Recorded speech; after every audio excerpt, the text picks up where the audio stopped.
गुलाम बनाए हुए हैं, जो मानसिक गुलामी देते हैं, आज उन्हीं लोगों को पीड़ा है कि भाई गिनती हो जाएगी तो सच्चाई सामने आ जाएगा।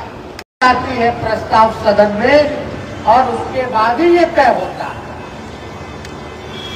इसका मतलब ये साफ था कि इनकी मंशा ही नहीं है कि किसी भी प्रकार से जो रिक्शा चलाने वाले लोग, जो नाला साफ करने वाले लोग हैं, जो दिहाड़ी मजदूर है, जो भूमिहीन है, जिसको खाने का ठिकाना नहीं, भीख मांगता है, वो लोग मुख्य धारा में आए। वो लोग, वैसा समाज जो अंतिम पैदान पे खड़ा है, वो आगे आए, सबके साथ बैठे, सब बराबर रहे। ये भाजपा के लोग नहीं चाहते।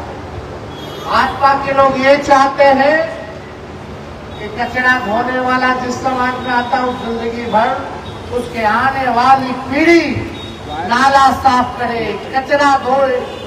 रिक्शा चलाने वाले का बेटा जिंदगी भर उसकी आने वाली पीढ़ी रिक्शा चलाने का काम करे। जो भूमिहीन है उसको जमीन न दो, जो भिखारी है उसको जिंदगी भर भिखारी बना करके रखो। यही भाजपा की असल मानसिकता है। यानी जो चंद लोग हैं, मलाई खाने का अधिकार उन्हीं को है। अपने यहाँ 10-10, 12 नौकर रखेंगे, लेकिन उस समाज का नहीं सोचेंगे। हम लोगों ने जाति आधारित करना, बात ये समझने की जरूरत है, ये है क्या? गिनती क्यों जरूरी है? आखिर क्यों सभी बड़े बड़े समाजवादी नेता समय समय पर जाति आधारित घटना की बातें की? जो महापुरुष रहे, जो हम लोगों के नेता रहे, सब लोगों ने आरक्षण की बात की और उन्हीं तबकों की बात की जो समाज में अंतिम मैदान पे खड़ा है। चाहे दलित हो, आदिवासी हो, पिछड़े हो या कि पिछड़े हो। आज भी समाज में देखिएगा कि भेदभाव होता है। जाति का नाम लेकर के लोग गाली देता है, फल्ला फल्ला फल्ला, क्या क्या लोग नहीं बोलता। आज भी देखिएगा इस तरह की चीजें। दलित का लड़का का बेटा का अगर शादी हो रहा है तो घोड़ी पे नहीं बैठेगा, मंदिर में पूजा नहीं करेगा, क्या व्यवस्था है। लेकिन आज इस बात की जरूरत है कि गिनती क्यों होना। आज जब हम लोग गिनती की बात करते हैं तो लोग बोलते हैं कि ये बांटने का काम कर रहे हैं। राष्ट्रीय जनता दल, लालू जी, तेजस्वी, ये लोग जात को लड़ाना चाहता है। मेरा सवाल है, जो लोग हम पे सवाल खड़ा करते हैं, हम उनसे पूछना चाहते हैं। कोई लोग नाम लिखते हैं, अपने नाम के आगे सरनेम बोला जाता है। कोई लोग मिश्रा लिखता है, कोई लोग तिवारी लिखता है, कोई लोग यादव लिखता है, कोई लोग सिंह लिखता है, कोई लोग श्रीवास्तव लिखता है, कोई लोग पाल लिखता है, कोई लोग दास लिखता है, कोई लोग कुशवाहा लिखता है। ये क्या तेजस्वी ने, लालू जी और राष्ट्रीय जनता दल ने बनाया? पहले से ही बांटने का काम किसने किया? किसने यादव बनाया? किसने मिश्रा बनाया? किसने दास बनाया? किसने कुशवाहा बनाया? हम तो वो बात कर रहे हैं, चाहे सिंह हो, चाहे श्रीवास्तव हो, चाहे पाल हो, दास हो, यादव हो, चाहे स्वर्ण जाति के लोग हो, पिछड़ी जाति के लोग हो, अति पिछड़ी जाति के लोग हो, दलित हो, आज उनकी स्थिति क्या है जरा ये पता करो। ये पता करो कि गरीबी सबसे ज्यादा किस जाति में है। चाहे जिस जाति में गरीबी है, गरीबी हमारा दुश्मन है, उसको मिटाने का काम करो। यही तो हम लोग चाहते हैं।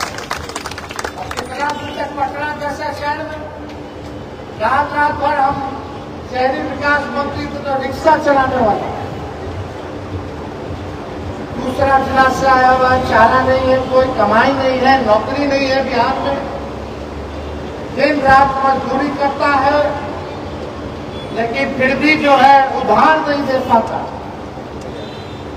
फुटपाथ पे सोता। कहीं चले जाइए, यहाँ ऑफिस के बाहर चले जाइए, पूरा रोड फुटपाथ पे गरीब सोता। स्टेशन चले जाइए, कहीं चले जाइएगा आप, चाहे गांधी मैदान के पूरा सर्किल घूम लीजिए, सब किनारे किनारे वही लोग बेचारा, ठेला वाला, टेम्पो वाला, सब लोग सोता। कौन जाति के है भाई, कौन जाति के है? हम तो बस यही ना पता करना चाहते हैं कि चाहे कोई जाति में अगर गरीबी है, उस गरीबी को हम लोग खत्म करें, और गिनती होगा तब तक स्थिति पता चलेगा। देश में कितने राज्य हैं, राज्यों में कितने जिले हैं। अब हर सरकार जो पेड़ का गिनती करता है, बाघ का गिनती करता है, बिल्ली का गिनती करता है, मगरमच्छ का गिनती करता है। आखिर क्यों? कि भाई कोई चीज महत्वपूर्ण चीज है, विलुप्त ना हो जाए। बाघ जो है, आने वाले समय में बाघ गायब ना हो जाए इस संसार से, तो उसको प्रिजर्व करके हम लोग रखे, बचा करके रखें। कई पक्षियों को नियम लगाया कि पक्षी आप नहीं खा सकते, इलीगल है, नहीं तो विलुप्त हो जाएगा, संसार से गायब हो जाएगा। पेड़ पौधा की संख्या बढ़ी रहेगी, बढ़ेगी, तो एनवायरमेंट अच्छा रहेगा, प्रकृति का बैलेंस सही रहेगा।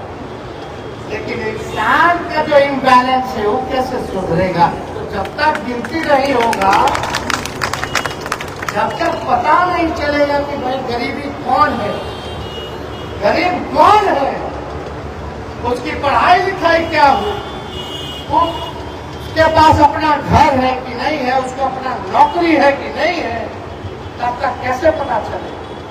इसीलिए हम लोगों की मांग रही, लालू जी की मांग रही कि भाई किसी भी कीमत पर हम लोग जो है गिनती कराएंगे, कौन जाति के कितने लोग हैं और उनकी स्थिति क्या है, उसी हिसाब से सरकार में जो लोग बैठेगा वो उसी हिसाब से उनके लिए योजना लाएगा, ताकि उनको मदद करे, उनको उठाने का काम करे। आज बजट बनता है, 2-2 लाख करोड़ के ऊपर का बजट चला गया है, उसमें से गरीब को क्या खर्च कितना पहुंच रहा, कितना मिल रहा है? अरे नारायण चौधरी जी ने कहा कि दलितों का जो है स्कॉलरशिप जो है खत्म कर दिया गया, छात्रवृत्ति खत्म कर दी गई, अति पिछड़ों का छात्रवृत्ति खत्म कर दिया गया। तो बात यह है हम लोगों को समझने की, जो सदियों से जो हम लोगों को गुलाम बनाए हुए हैं, जो मानसिक गुलामी देते हैं, आज उन्हीं लोगों को पीड़ा है कि भाई गिनती हो जाएगी तो सच्चाई सामने आ जाएगा। आदमी बीमार है, हड्डी टूटल है, तो डॉक्टर साहब के पास जाइएगा तो एक्सरे कराइएगा ना, पता चलेगा कि टूटल है कि सूजन है कि क्या है रे भाई। कराता है कि नहीं कराता? तो वही ना बीमारी जो हम लोगों में है, जो गरीबी, उसका सच्चाई पता कराने का एक्सरे मशीन है जातीय जनगणना। जब तक बीमारी का पता नहीं चलेगा, तब तक कैसे काम होगा, कैसे स्वस्थ रहेगा लोग, है कि नहीं? पेट में दर्द है, दे दीजिएगा सर दर्द का दवा, तो काम चलेगा। इसमें बुझा जाएगा कि भाई पेट में किसको दर्द है, कौन लंगड़ा रहा है, किसको जो है दिल का दिक्कत है, किसको लीवर का दिक्कत है, किसको फेफड़ा का दिक्कत है, इसमें सब बुझा जाएगा। इसीलिए हम लोगों ने देश में पहला ऐसा राज्य बना बिहार, जब हम 17 महीने उप मुख्यमंत्री रहे, तो हम लोगों की लड़ाई थी, लालू जी सड़क से लेकर संसद तक लड़े, और हमको जब मौका मिला तो हम लोगों ने सबसे पहले बिहार में सरकार बनते ही जाति आधारित गणना हम लोगों ने कराने का काम किया। हमें पता चला कि उच्च जाति के लोग इतने गरीब हैं, पिछड़े उनसे ज्यादा गरीब है, अति पिछड़े उनसे ज्यादा गरीब है, दलित उनसे ज्यादा गरीब है, अल्पसंख्यक गरीब है और आदिवासी जो बिहार में है सबसे गरीब हमारे आदिवासी लोग हैं। ये सारा सच्चाई जो है उसमें पता चला। उसमें ये भी पता चला कौन लोग भूमिहीन है, कौन लोग बेरोजगार है, कौन लोग भीख मांगता है, कौन समाज का है।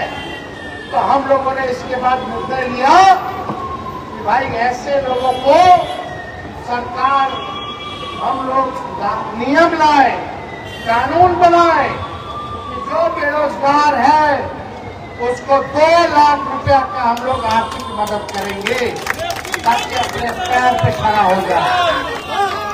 जिसके पास जमीन नहीं है उसको 1 लाख रुपया देंगे और जिसके पास घर नहीं है बनाने का जमीन पर उसको 1,20,000 रुपया हम लोग दिलवाने का काम करेंगे ताकि उन लोगों के पास काम हो और अपना छत हो ताकि वो लोग आगे बढ़े। लेकिन इतने में हम लोगों ने तय किया कि ये भी नहीं, सरकारी नौकरी तेजस्वी ने 5 लाख 17 महीने में सरकारी नौकरी दिया।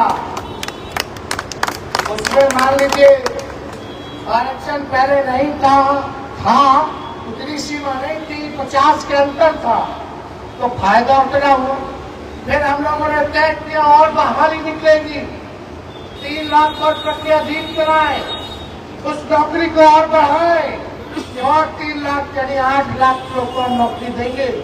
तो 3 लाख को और बढ़ाए और उसमें हम लोगों ने तय किया कि भाई हम लोग आरक्षण को बढ़ा दें क्योंकि जिसकी जितनी आबादी, जिसकी जितनी संख्या भारी उसी हिसाब से उनको उनका अधिकार सम्मान मिलना चाहिए। तो हम लोगों ने 50 से जो नीचे था उसको 65% कर दिया और 10% जो EWS का जो था उसको एज इट इज रखा ताकि जो भी सरकारी नौकरी होगी तो समझो ये 65 किसी भी जो लोग हैं उनको पूरा नौकरी मिले जो समाज के हाथ से। लेकिन इतने में हमारे चाचा जी पलट गए। हम लोग नौकरी दे रहे थे, मानदेय बढ़ा रहे थे, जाति आधारित गणना करा रहे थे, आरक्षण बढ़ा रहे थे, सारा काम कर रहे थे, लेकिन वो पलट गए। वो पलटे पलटे क्या किए नहीं किए, लेकिन उन्हीं का मंत्री साहब मेरे साथ बैठ करके प्रेस कॉन्फ्रेंस किया।